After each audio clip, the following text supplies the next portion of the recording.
Hey guys, Dr. Kelsey Asplin here. So today I'm doing a video with a good friend of mine, Mr. Ryan Humphries. He is actually my personal trainer that I've been working with for a while, and we wanted to get on and talk a little bit about the current situation that we're all dealing with right now and discuss some of the ways that we can support ourselves and how you all can support yourself at this time to make sure that you're staying as healthy as possible. So Ryan, why don't you go ahead and introduce yourself and tell us a little bit about your background and your interest in talking about this? Sure. First off, thank you for having me on. I'm excited to talk about this with a qualified health professional. So my background is in exercise science, kind of a fitness nerd. I co-founded Axistence Athletics about 7 years ago. Axistence is really an adventure training center. So it is a gym, one piece of it, but we've also done it on, excuse me, we've also done seminars on everything from wilderness survival to how to go on your first snowshoe trip. It's really a gym dedicated to people living their most active existence. And right now, all gyms in Colorado are shut down, and it's getting a little bit more challenging for people to really live their most active existence. So one of the principles that Axistence was founded on was that, we're not necessarily the experts in every field, but what we love to do is find those experts and then educate our members, and anybody out there who's listening. So pretty excited today to talk to Dr. Kelsey about this. As she said, we've been working together, training together for a while. She's one of my personal training students. My background, again, in exercise science. I'm also a strength coach. And so primarily working with kettlebells, barbells, body weight, primarily really isn't a good thing because we use a little bit of everything. But I'm excited to talk about not just health, well-being on the fitness aspect of it, but really getting down to what this virus is doing in our bodies and how we might be able to potentially level up our own, whether it's gut health, mental health, spiritual health, and just dive into this topic.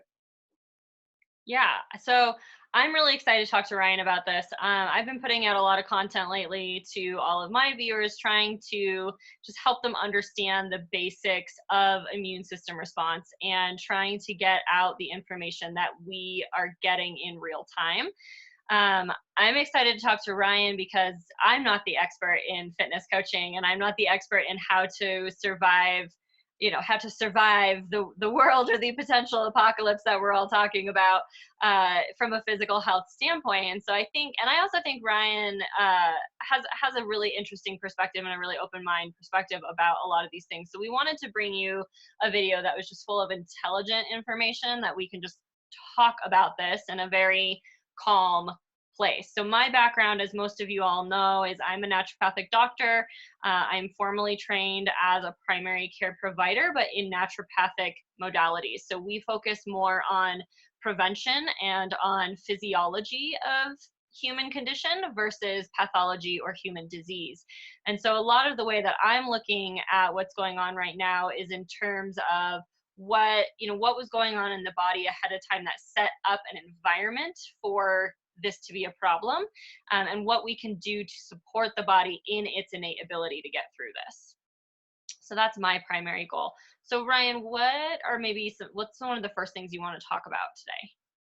Sure. Everybody is talking about the immune system, right? Either trying to boost their immune system or figuring out what is harmful to their immune system. But I don't know if a lot of people have a great understanding. I don't know if I have a great understanding of exactly, when we say immune system, what are we really talking about? Can you explain a little bit more of kind of what immunity is? Absolutely. So this is a great question. I love talking about the immune system, and I did another video on this. So if you haven't seen it or if you're not following me, go over to my Instagram and you can see the video where I lay out how the immune system works. But basically, if you think of your immune system as your built-in militia or built-in military, and its job is to just consistently patrol your body for any potential foreign invader or something that could cause a problem for it. And when it finds something, that's when it reacts, right? So in the case of a virus or a bacteria or anything that your body doesn't like, this could be a food sensitivity, this could be an allergy, any number of things. If some piece of that thing, we'll call it the antigen, gets into your body, then your little immune military scouts that are constantly floating around in your bloodstream patrolling will find it, or will find a piece of it, or will find your cell infected with it. And they basically start sending off signals to the rest of the militia to respond. So the main thing that people are hearing about in terms of the coronavirus is what's called the cytokine storm, or cytokines. And cytokines are really just little messengers. So when one of your scout cells finds an infected body cell that's been infected with the virus, or it finds the bacteria, or it finds the allergen, or whatever it is, it sends out cytokines. And cytokines are just messengers that run through your bloodstream and go alert the rest of your immune system defenses and basically say, hey, the scout found this foreign invader that we don't trust. It could cause a lot of problems for us in the body, and so we need to recruit you to come help us fight it. And we do that every day. Our body does that every day, because every day we come in contact with different viruses and bacteria and just different things in the environment that we're constantly having to protect ourselves from. So that's just a normal reaction. What happens in an immune response is a certain level of inflammation, and inflammation gets a bad rap, right? Like, everybody thinks inflammation's terrible, and it actually is a really important piece of your immune system function. If you think of inflammation, if we go down to the cellular level and think of it as these little military cells fighting, it's almost like they're just blowing up like the foreign invaders with little grenades or whatever. Like, that's inflammation. And we do want that to happen, but we want it to stop at a certain point, because if it goes out of control, then we just blow up everything and the body's completely devastated, right? So that's like basic function. So if we want to apply that to what's going on right now in terms of the cytokine storm, is basically the immune system is getting overexcited or is overreactive to the virus as it comes in the body. And so it's triggering a really hyper or highly elevated response. And so there's these little cytokine messengers going all over the place with this message of blow things up. And so you just get intense inflammation everywhere. And when that happens, you can cause damage to the body cells. And we're primarily seeing that in the lung cells. At least that's where we started seeing it. But the cells that are most affected by this are in the lungs as well as in the gut. And so we're actually seeing a lot of patients start out with GI symptoms and not the classic cough or shortness of breath. And then it can progress into the fever either way. The last thing I want to say about that is that the fever is also a really important piece of the immune system. A fever is essentially your internal fire, right? So that's the immune system telling your internal thermostat to crank up the temperature so that it can burn out any of the viral load that's still there. So that's a really important part of it. And really, these symptoms are just telling us that there is something going on and that the body is doing its best to fight it, really. Thank you. Yes. That makes a lot of sense. I mean, I think we've all heard by now, inflammation, too much inflammation, right, is bad. A little war here and there makes sense, but we don't want to blow up the entire earth, right? Mm-hmm. Exactly. So if I want my inflammatory responses on normal alert, but not a hypo alert, are there things that I can be doing right now in my diet, in my daily routine, that could kind of put me out of balance? For instance, people talk about stress, right? Like a highly stressful environment can also cause inflammation, right? Absolutely. Yeah. So I think you bring up a really good point that most of the things that could be at detriment to us are very lifestyle related. So I know that this is a time when people are especially anxious and are worried, but staying in a place of chronic stress can actually cause more problems for you. When you're stressed out, your body produces a hormone called cortisol, and it can take between 24 and 36 hours for that cortisol spike to actually come back down to baseline. And that's just from one stressful event. And so if you are living in a state of stress after stress after stress, then your cortisol levels are going to remain chronically high. And if you look at the research behind cortisol, and it's not even the research, it's just our pathophysiology understanding of cortisol, the way that it works in the body is it does suppress your immune system, along with jacking up your blood sugar, along with jacking up or screwing up your hormones, including your thyroid hormone, your sex hormones. High cortisol is going to get in the way of you being able to sleep well at night. And if you're not sleeping well, then your immune function is going to be depressed. So there's a number of things that can happen just from stress alone. I just mentioned sleep. Sleep is a huge one. Sleep is when our body actually produces growth hormone and all of the hormones that we need to fight and to repair. And so if we're not getting adequate sleep, or if we're trying to sleep, but it's not good enough sleep, then we can absolutely be impacting our immune system negatively as well. The other big thing that people keep joking about, but I think they're not just joking, is going out and buying all the liquor that they can and drinking a ton of alcohol. And that's actually a huge problem right now because alcohol depresses your immune system. And so if you're just kind of chronically drinking to get through right now, that's putting you at greater risk as well. So really what people need to be focusing on is doing the lifestyle things that actually support their body and upregulate all of the nutrients and cellular processes that help us fight when we do come in contact with something. So that's going to be drinking a lot of water, making sure you're getting a lot of water. I drink a lot of herbal tea because I think having the additional medicinal components of the herbs is just really great for my body. Making sure that you're eating a good amount of good quality food and you're getting all of the colors and you're getting all of the vegetables and you're eating food that's not been processed with antibiotics or pesticides or herbicides, because those types of things actually have to divert some of your immune system troops to deal with them. And so then you don't have as many at the front lines ready when you need them. And then obviously part of the reason I have you on today is to talk about movement and how important movement is for your immune system. So if you want to talk about that a little bit, that would be great. Sure. Yeah, I know. As far as sleep goes, one of the things I kind of joke around with a lot of my students with is that sleep is like, I mean, that's when your body releases growth hormone, right? So sleep in and of itself is kind of like free steroids, right? Mm-hmm. Not that I'm advocating for performance enhancing drugs, but people pay a lot of money for that stuff. Advocating for. What's that? I said, which we are not advocating for. Not advocating for. But sleep is a natural performance enhancement. Like that's what it is, right? That's when your body does replenish itself. Absolutely. So when it comes to exercise, or just movement in general, as a strength coach, I still find it very funny that people spend time out of their day just making themselves stronger. This is not something that we used to have to do because we used to have pretty vigorous lifestyles and now we don't. So it makes sense that if I don't want to, potentially just get soft and waste away, if I want to keep some of my strength, I should probably be giving my body some stressors.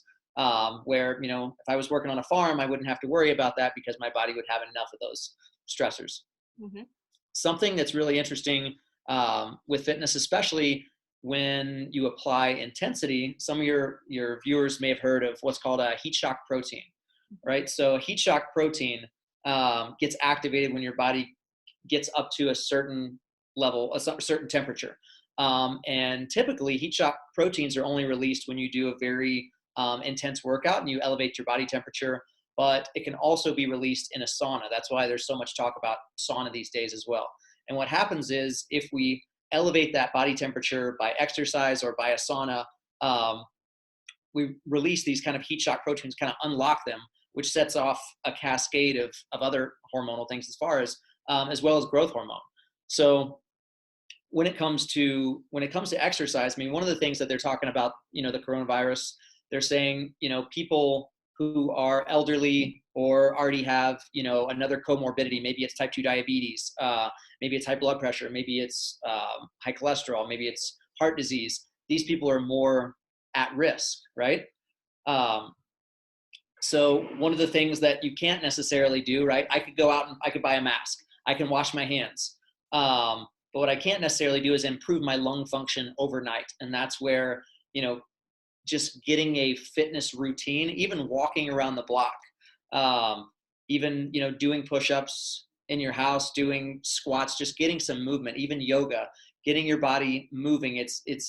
I know this coronavirus is affecting younger people as well. One of the things that I'm a little bit nervous about, I'm trying to, put only legitimate information out there. No panic, no fear mongering. But 2 out of 3 Americans right now are either overweight or obese. So that means 2 out of 3 Americans already have some sort of comorbidity with this, right?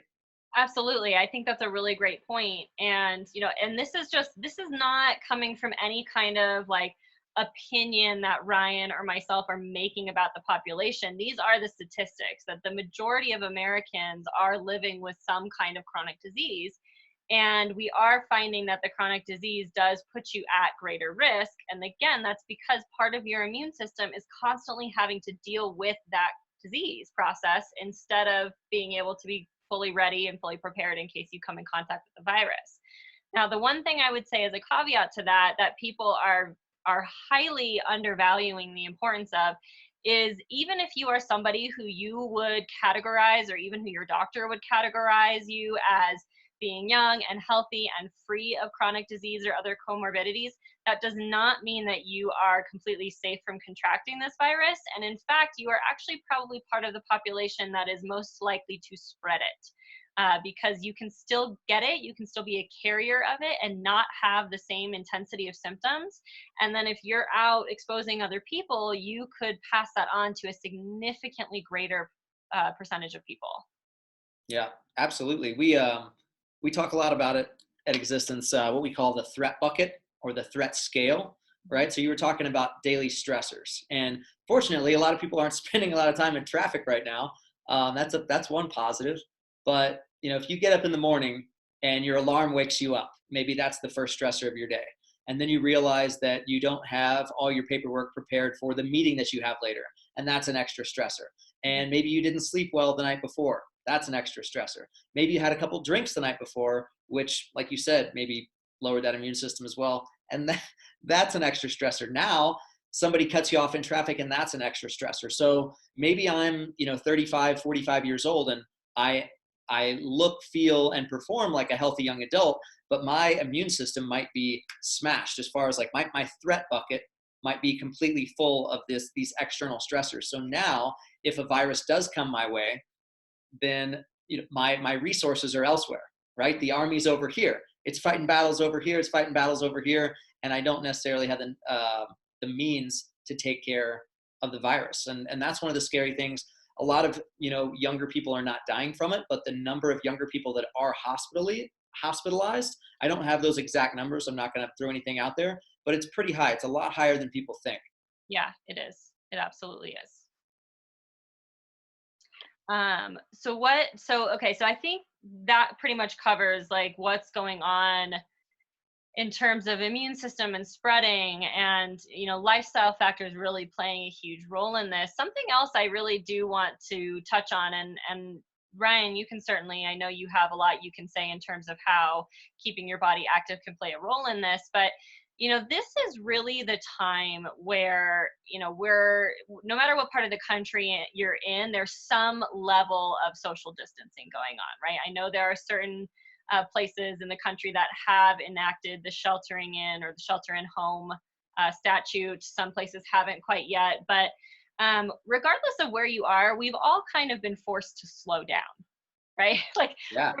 there's so much business that has slowed down. So whether like you're a small business owner like me and business has slowed down, or like Ryan and business has changed, or whether you are somebody who usually frequents other businesses, the business model has seriously changed right now. And so most people are being forced to spend more time in their homes, or at least outside of where they would typically spend their time.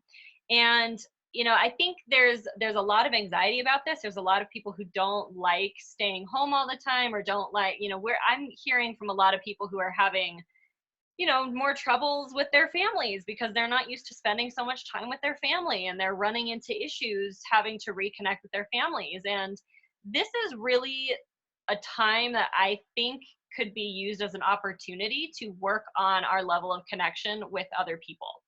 I think that we're seeing this on a larger scale. Most of the neighborhoods and most of the cities out there have some kind of system in place where people who have a lot of supplies, a lot of food, a lot of goods, are actually able to sponsor somebody who is less fortunate and help share the wealth, so to speak. I'm seeing that everywhere. I know that Ryan, you and the other people at the gym have offered to help out any of the members who need, who can't get their hands on some toilet paper or something like that.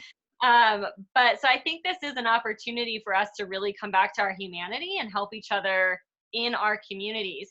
But more than that, I think it's getting back to our families, right? Our at-home community, because we spend so much time always at work or always, on the run or on the move. And the fact that people are struggling to get along with their home families, I think is really indicative of where our culture has gone. And maybe this is an opportunity to actually address that and, do some of the things that calm down stress. People are talking about this online. I'm talking about this online, that spending time cuddling with your partner or with your dog or having sex are great ways to actually bring down your stress hormones and improve your immune response. And I know that movement plays a big role in that. So if you want to talk to that, that would be great. Yeah, absolutely. I think, a lot of your listeners are probably familiar with the term blue zone. If they're not, blue zones around the world are areas where people routinely live into their 90s and hundreds, and not just living into that age category, but also living into those ages with no heart disease, no diabetes, no blood pressure issues. And when we look at all these communities, regardless of, what they believe in or where they're located or what they're eating, the two biggest things that pop up with all of them are community and a sense of purpose. And I think that community aspect cannot be overlooked. I mean, community is one of our core values at Axistence, right? Adventure, community, and education. And that community, at first, it seems a little bit tough to. I was kind of freaking out. How do we keep this community, together when we can't physically be together? And I can say, just over the last couple of weeks, the outpouring from the community has been amazing. And what I mean by that is people are reaching out, asking how the gym is doing or if there's anything they can do to help us. We've rented out kettlebells, dumbbells, and plates to many of our members. We've dropped them off at their houses if they need them. We've done online Zoom calls, Facebook Lives, and that's just within our community. But what I've really been kind of throwing out there at the during our live sessions is, we talk a lot about the Axistence community, but what can we do? What can you do right now for your community? And that's maybe your neighborhood. It could be something as small as shoveling your neighbor's driveway. If there's snow, right? If there's no snow, don't go do that. That's just weird. But what is it that we can do in our own communities to connect a little bit deeper? It's not an accident that these people who have some of the strongest communities out there are living, without disease, are living well into their golden years. Yesterday, I introduced my entire mom side of the family to Zoom, and although it was completely chaotic, we had about an hour where everybody was kind of connecting from Las Vegas to St. Louis, all over the country, and it was pretty cool. That's great. That's great. And yeah, so I really appreciate you bringing that up. I think right now, I think people feel like they're so isolated from their community, but this is really an opportunity to get back to community. And even though it might be in some physically separated way, there's still so many ways we can support one another right now. So I think that's most of what I had to say today. Ryan, was there anything else you wanted to add? I'll throw out there, there's a lot of talk right now about, people joke around about the apocalypse or joke around about, Mad Max, the end of the world. And I think we're all going to get through this. Things are going to change. Things have already started to change. The number of people that are working from home, I think a lot of those people may not go back to work. And I think a lot of people's stress level has already decreased a little bit, at least in terms of their job, in terms of their commute. in terms of work meetings and things like that. So I think that's a huge benefit to this. When it comes to preparedness, as far as, one of the things that we've been asked a lot is, how should I prepare for this? And the best way to be prepared is to have prepared, a year ago. The second best time is today. So, if there's something that you can do, I think everybody is aware that they should probably have some, extra water. That's just a good idea. In the 40s, it wasn't uncommon to see bomb shelters everywhere. And it's not because people were paranoid. It's just because that was a state of the times, right? That was just something that was happening. And in 2020, viruses are something that's happening. A pandemic, this is, the first big one, I guess, that we've seen in something along these lines since, 1918, but that was 100 years ago. It's likely we will see something like this again. And so, as far as being prepared, being able to be in your own house, be quarantined, have some good books on hand. You can't eat a book. So you should probably have some food. I bet there's some out there you could eat. Yeah. I bet there's some. But a lot of people, when they talk about being prepared, they'll talk about, how much food you should have, how much water you should have. Should you be able to protect yourself? And how should you do that? Should you have a first aid kit? And yes, I think, is the answer to all of those things. And none of those things are going to do you any good if you don't have a base level of fitness. And right now, a lot of excuses are being tossed out the window. I wish I could work out, but I don't have time. Why didn't you have time? Well, I had a 30-minute commute to work, 30-minute commute back. That's an hour. So that's what I'm really hearing is like, now you have an hour extra in your day. Maybe you used to go out to dinner. Maybe you're cooking at home now. So there's a lot of just time that people have on their hands right now. And I think, it could be dedicated. You mentioned it earlier, people are drinking a little bit more. They're probably eating a little bit more.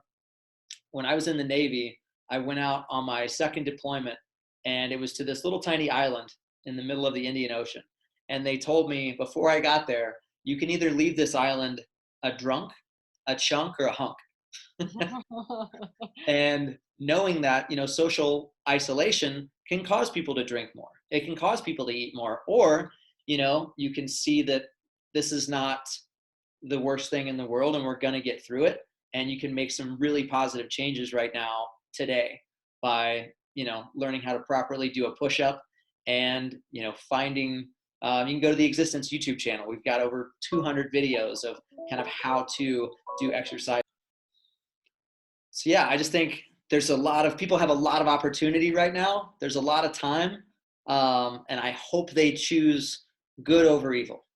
Not that I'm saying drinking and eating is evil. There's a time and a place for that. But there's a lot of opportunity right now to maybe, let those excuses be just excuses.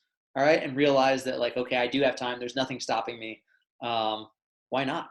Why not see? We talk about that in naturopathic medicine as like obstacles to cure. And obstacles to cure can be anything from like, you're smoking and so your lung function can't get up until you stop smoking, right? Or it could be that you're eating a ton of sugar, you're eating fast food every day, and that's getting in the way of you being able to use your nutrients properly. But I think excuses are also obstacles to cure. And while some of them are legitimate and fair, a lot of them don't really have a place right now.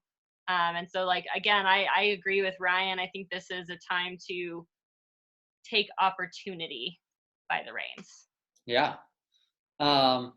So also you mentioned something earlier, right? When I hear about, all these things that increase cortisol and how bad cortisol is, or some of these other things that stressors are doing. So if I'm raising my cortisol levels, I don't want my cortisol levels to be spiked. So one of my first thoughts, or I know a lot of our students' first thought is, well, what can I take, right? What kind of magic, or is there a magic pill out there I can take that'll decrease my cortisol and get me back to baseline?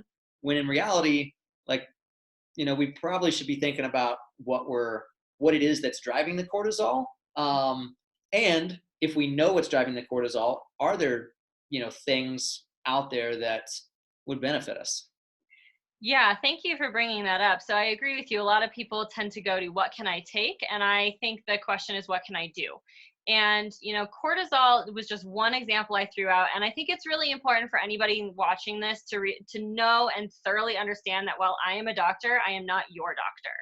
And so it's always important to make sure that you're talking with your doctor, and anything I say in here is not meant to be taken as medical advice to you, or what Ryan is saying, right? Ryan is a great coach, but he's not your coach. He could be though. Right? So things I would think about with like cortisol, just as an example, is, our cortisol naturally spikes and wanes during the day to match the sunlight. It's meant to follow our circadian rhythm, which is based on the sun's cyclical pattern.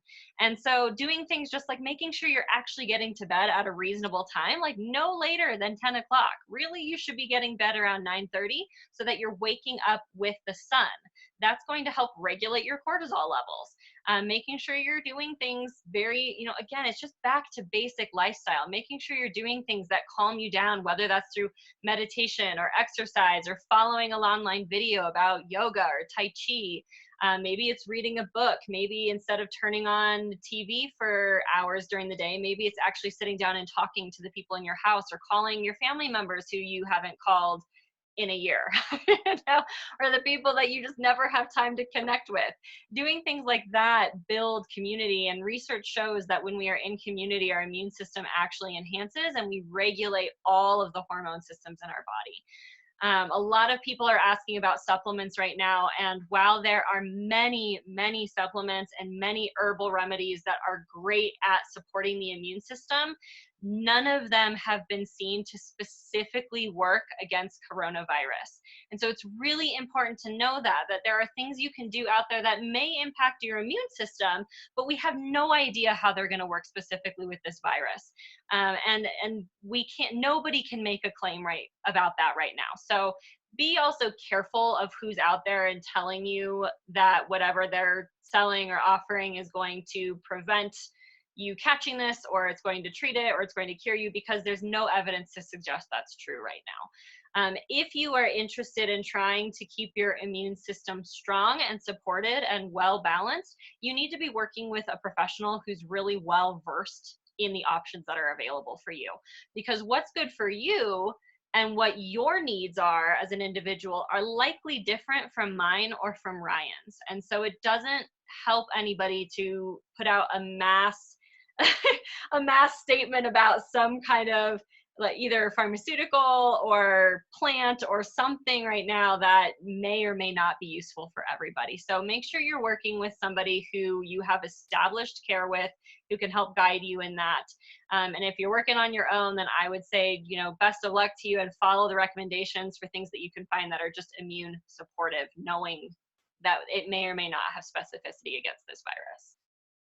Yeah, awesome. Yeah. All right. I think that's it for us. So again, I just want to make it very, very clear. While I'm a doctor, I am not your doctor. This video is just intended to have a conversation for people to join and think about it. But make sure that if you are curious about any of this stuff, that you are talking to your doctor and establishing care with somebody. And if you're having trouble getting into your doctor, since the healthcare system is overwhelmed right now, then try to establish with another doctor. But you need to have somebody on board with you who knows you. Awesome. I would say on that same note, what's right for one person with fitness and exercise is not right for everyone. So right now there's a lot of people, a lot of influencers out there on Facebook and Instagram that are doing some very interesting, very unique and creative workouts out there. And you know what? If you find one and you feel good after doing it, more power to you. Also, if you really want to kind of get curious as to what your body can do, I encourage you to find a qualified strength coach or fitness professional in your area that can get you there safely and efficiently. Great. Okay. Well, I think that's it for us. If you guys have any questions for me, you're certainly welcome to reach out. Again, I'm not going to answer any specific medical questions that you might have, but I'm happy to point you in different directions. And Ryan is also a great resource. You go to their channel on YouTube. They have amazing videos, and what better time than when you're at home to watch them? So that's all I have today. Thanks so much for tuning in, and we will see you next time. Awesome. Thank you. All right. Bye. Bye.